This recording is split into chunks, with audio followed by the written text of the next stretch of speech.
Hi, Wayne from ChirpSounds here. I know you've missed me terribly, but we've been in product mode again because the one of the units that I was testing here in the backyard had a problem, and as I've said before, we will not release these things until we get them right. So we've spent a lot of time recently just trying to get this thing squared away. One of the components was actually not as water resistant as we had hoped. So it's being replaced, and that's set the countdown back a little bit, but we are committed to getting this thing right, and I promise they are coming.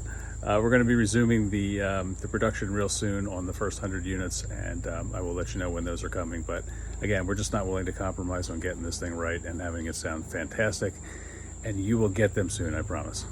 Hang in there. Thanks. Bye.